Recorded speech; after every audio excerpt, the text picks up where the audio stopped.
Assalamualaikum warahmatullahi wabarakatuh.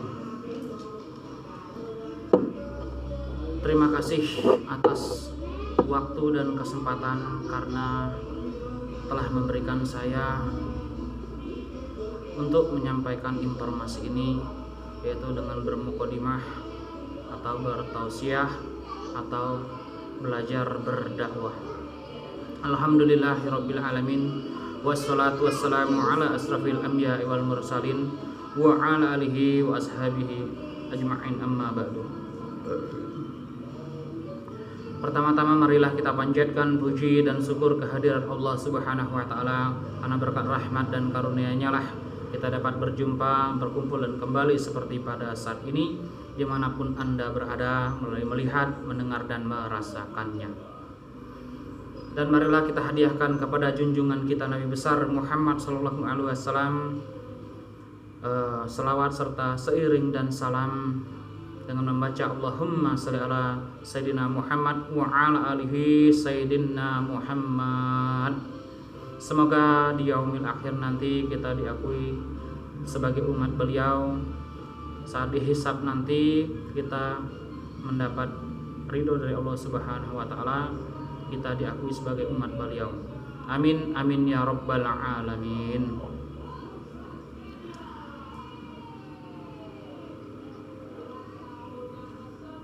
Baiklah, semoga dengan apa yang saya sampaikan ini tidak terlalu panjang lebar, sehingga mudah dimengerti, mudah dipahami, mudah dihayati, sehingga mudah kita untuk mengimaninya melalui sikap kita yang indah, perbuatan kita yang bersih, ucapan kita yang selalu penuh dengan hikmah, sehingga menyikapi hidup itu tidak gagal paham di dalam kebaikan. Melalui perumpamaan bagi Allah, ujian buat manusia, pengetahuan bagi yang mau bertakwa, petunjuk bagi yang sungguh-sungguh menjalankan perintahnya, menjauhi larangannya. Maka dari itu saudara-saudaraku, marilah kita memulai menyikapi sesuatu itu dengan cara yang mengawalinya dengan ingat Allah Subhanahu wa taala, melantarinya dengan istighfar atau apa saja yang bisa kita lakukan agar sifatnya tidak membenarkan atau merasa benar atau yang paling benar sendiri, tidak seperti itu. Intinya segala sesuatu itu jika didasari dengan karena Allah, ingat Allah, dilengkapi dengan beristighfar, insya Allah. Misalnya seperti ini saya contohkan, sebelum melakukan sesuatu secara nyata maupun rasa. Secara nyatanya bisa di dalam hati, agar tidak terlihat kita seolah-olah orang yang benar, orang yang baik, orang yang suci, namun selalu menghargai dan menghormati dengan apa yang mau kita sikapi. Misal seperti ini, di dalam hati kita seolah-olah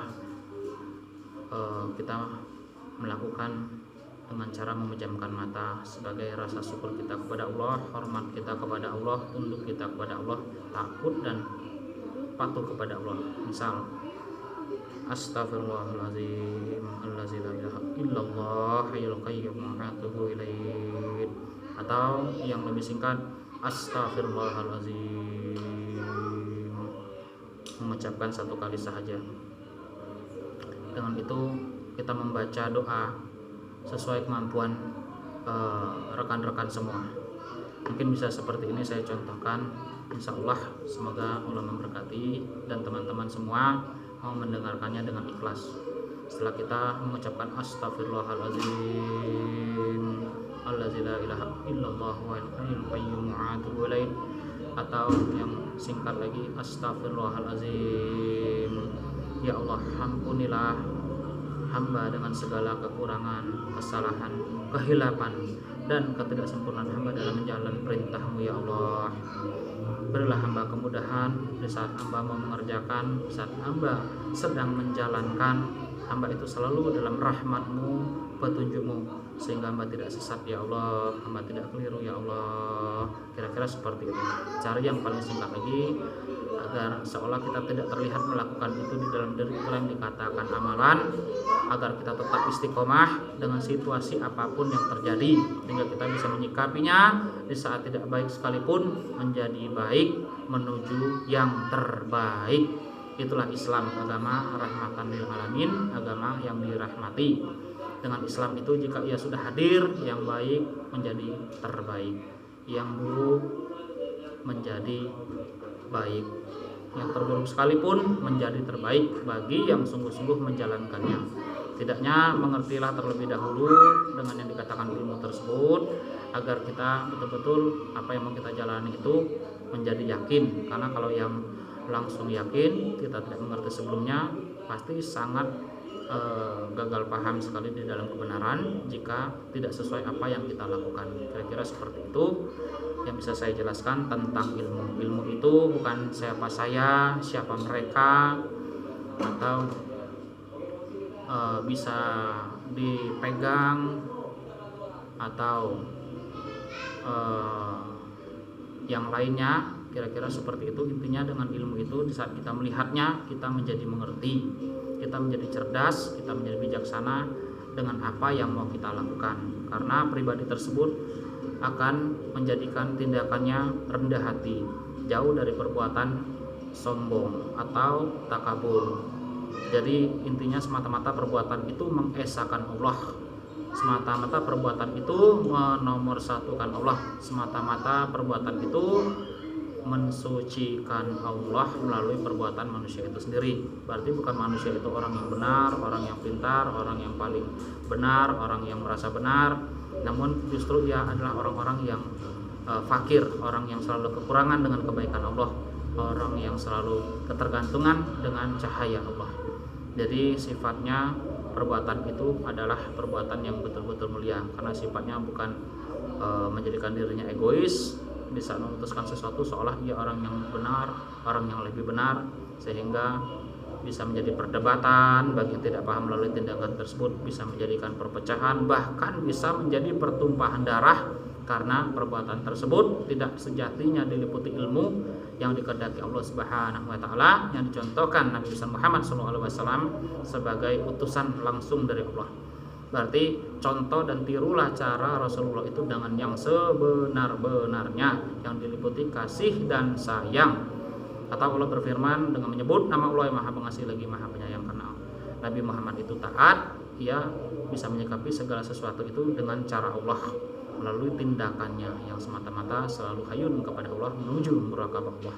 Atau perbuatan yang penuh dengan muhasabah, perbuatan yang penuh dengan introspeksi diri sebelum melakukan sesuatu, agar pribadi manapun betul-betul bisa menyikapinya dengan seolah sebelum melakukan sesuatu itu merundukkanlah kepala, beristighfar, memohon petunjuk kepada Allah. Setelah mengerti barulah kita kerjakan. Kira-kira seperti itu.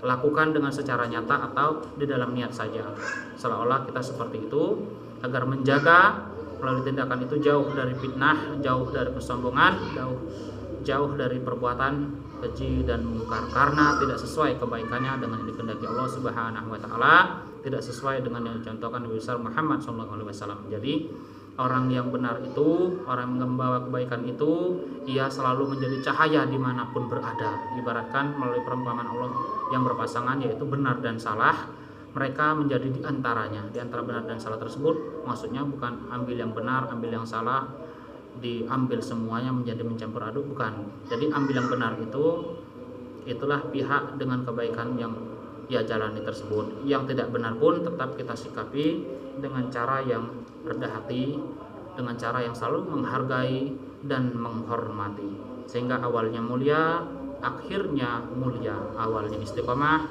akhirnya istiqomah, seolah membentuk menjadi keluarga yang sakinah, mawaddah, warahmah melalui perbuatan itu. Maka kalau pribadinya baik, keluarganya baik, maka baiklah di luarnya, di lingkungannya ataupun dimanapun ia berada. Itulah pemahaman tentang pengertian ilmu.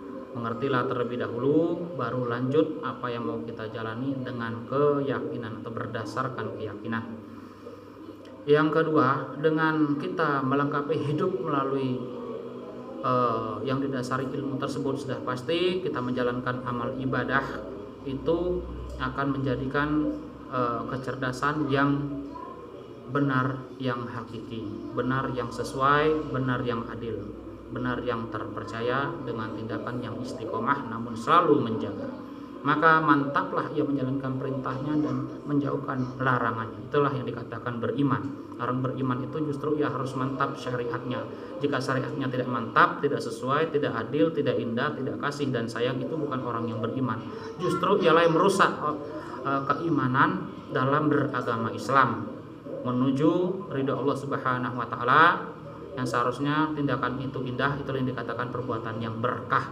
Karena sebaik apapun manusia itu mengatakan kebenaran, jika tindakan dan perbuatannya tidak menciptakan indah, kasih dan sayang yang seolah berpelukan di dalam sesama manusia atau kemanusiaan, itulah yang dikatakan bersaudara. Karena kita semua ini hakikatnya adalah bersaudara, karena kita adalah turun-temurunnya, asal-muasalnya itu dari Nabi Adam. Tercipta Nabi Adam, lahirlah sedikit demi sedikit, terus menerus berkembang biak. Seperti inilah kita menjalankan hidup melalui sejarah-sejarah yang ada, sehingga berkembang dengan sesuai secara teknologi yang canggih ataupun manual. Jadi tetap melengkapi dengan segala sesuatunya. Hidup menjadi indah, hidup menjadi sempurna, hidup menjadi penuh dengan hikmah yang saling melengkapi dengan kasih dan sayang.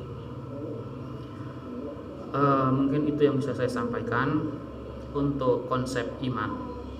Jadi jika ilmunya mantap, maka mantaplah imannya menuju Islamnya. Sehingga kalau betul-betul ia terpercaya imannya, sudah pasti Islamnya mantap, karena itu ajaran dari agama Islam. Sebagian kerukunan-kerukunan yang seharusnya diterapkan melalui hamba-hamba Allah atau kita sebagai manusia mengikuti aturan yang Allah ciptakan. Dari agama Islam itu kan terdapat rukun iman dan rukun Islam. Jika kita menjalankan yang sebenar-benarnya, maka akan rukunlah keimanan kita dan keislaman kita, sehingga menjadi contoh yang sesuai, tidak menjadi fitnah. Yang seharusnya menjadi yang sebenarnya melalui contoh syariatnya, yaitu yang dilantari ucapannya yang penuh hikmah, yang dilantari sikapnya yang penuh keindahan, yang dilantari perbuatannya yang penuh dengan kebersihan, yang adil dan terpercaya. Jika tidak, kalau tidak, kita betul-betul menjadi fitnah atau raja fitnah, atau itulah secara logika tindakan perbuatan dajjal yang tidak kita sadari. Karena jika yang mengerti atau setelah mendengar kabar gembira ini, kalau tidak kita perbaiki atau tidak kita jalani, apa bedanya kita dengan dajjal membuat kerusakan? Ia keras dan prinsip namun tidak menyadari, kembali kepada dirinya, itu apa? Muhasabah atau introspeksi diri. Itulah tanda-tanda tindakan yang sangat keliru, tindakan yang salah, tindakan yang dilakukan oleh dajjal.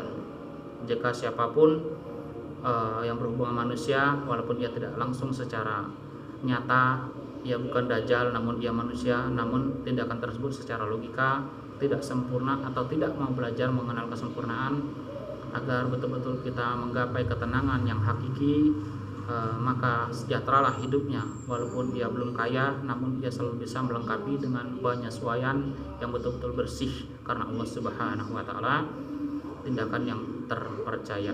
Melalui pertanggungjawabannya yang ia lakukan, ia jauh dari ingkar dan sombong.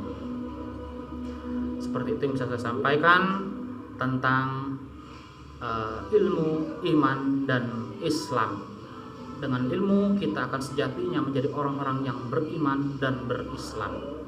Semoga dengan penyampaian ini menjadikan kita ikhtibar mengenal, yaitu cahaya atau yang dikatakan ulama. Ulama itu artinya pelita dunia atau cahaya. Maka lakukanlah tindakan, perbuatan, ucap dan sikap itu dengan perjalanan ulama. Jangan kita yang mengatakan ulama, namun tindakan, perbuatan, sikap dan ucapan tersebut.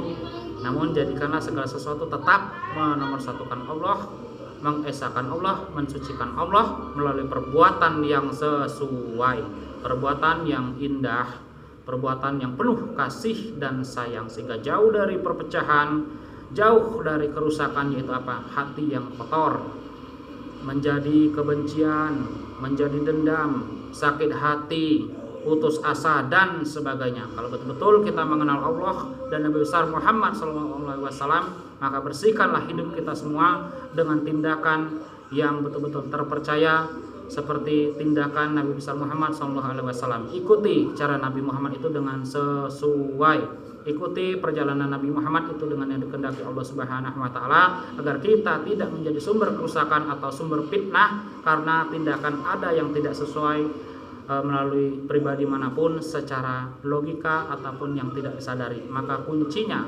belajarlah kita mengenal diri, maka akan kenallah Allah dengan cara sebelum kita melakukan sesuatu, tundukkanlah kepala seolah-olah seperti itu secara nyata, atau lihat situasinya. Intinya kita ingat Allah dengan beristighfar, seolah kita membersihkan diri sebelum melakukan sesuatu agar kita dirahmati Allah. Di saat menjalankan hidup kita itu hidupnya diliputi dengan petunjuk Allah Subhanahu wa taala, maka akan indahlah tindakan siapapun dimanapun. Di saat ia melakukan sesuatu, insya Allah kita akan selalu mencintai, insya Allah kita akan selalu dicintai. Maka marilah kita lakukan perjalanan ini dengan tidak lupa menguatkan akidah kita kepada Allah Subhanahu wa taala, membuktikannya sebagai rasa syukur dengan cara mengikuti cara Rasulullah atau Nabi besar Muhammad SAW dengan yang sebenar-benarnya, menjadda wajadda, bagi yang bersungguh-sungguh.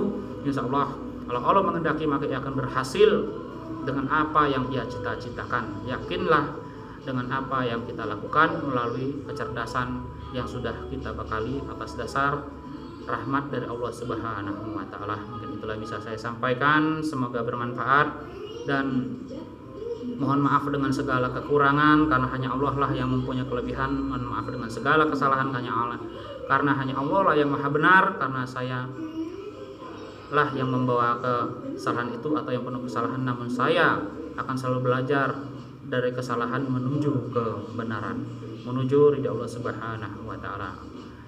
Saya akhiri, innallaha ala kulli syai'in qadir. Rabbana atina fid dunya hasanah wa fil akhirati hasanah wa qina azabannar. Assalamualaikum warahmatullahi wabarakatuh.